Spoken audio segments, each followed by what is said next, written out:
Before her body had even begun to decompose, Isabella Thorpe had been branded by the press, the public, and her peers as a slut.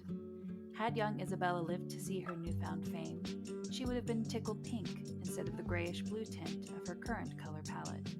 She might have been delighted by the sight of her photographs plastered across the media, even if her carefully applied makeup and the outfit she'd spent hours choosing proved to be ultimately less than durable. Seeing her name pop up on multiple threads and comments, some sympathetic but others making her the punchline of a slew of wincingly morbid jokes, might have made her giggle because the internet was forever and she was like totally famous now. Even the word slut itself might not have given her much pause, because wasn't she always yelling that at her sorority sisters as they laughed and danced and put on a show? It didn't mean what it used to. It was a term of endearment now, empowerment. But not, as it turned out, when it was being whispered behind her back, or to be more accurate, over her dead body. Not when armchair detectives were discussing, in detail, the number of people she'd hooked up with during her brief time as a freshman at Austen University, and boys were coming out of the woodwork to testify she'd been the aggressive one, pursuing them, and the same girls who'd laughingly grinded with her only weeks before were giving special interviews about how out of control she'd been. Anything for those 15 minutes of fame. It all started out innocently enough, this frenzied piranha feeding of Isabella's reputation. Before the school issued a formal warning to the students about commenting to the press, Isabella's roommate, Caty Morland, was ambushed as she left the sorority house. Petite, wide-eyed Caty looked terrified in the video clip that eventually went viral, and the wolves circled in on her, expecting her to be easy prey.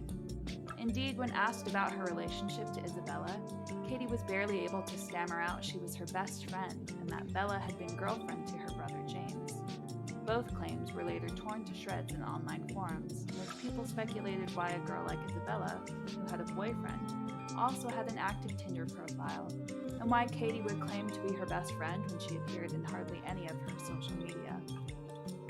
But the moment that pushed the video into viral fame was when one of the reporters asked Caty if she had any idea what happened to Isabella.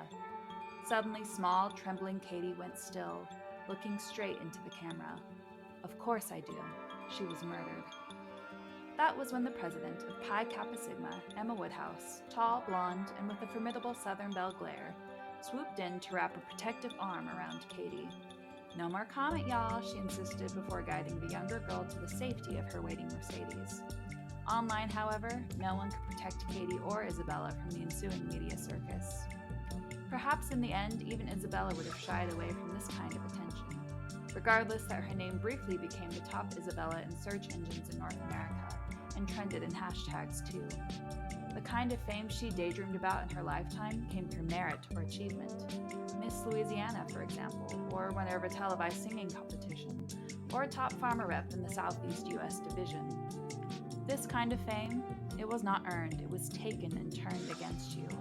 Voyeurs gobbling up every gory, illicit detail just so they could teeter to the edge of danger, then pull back at the last minute, all the while reassuring themselves they were okay.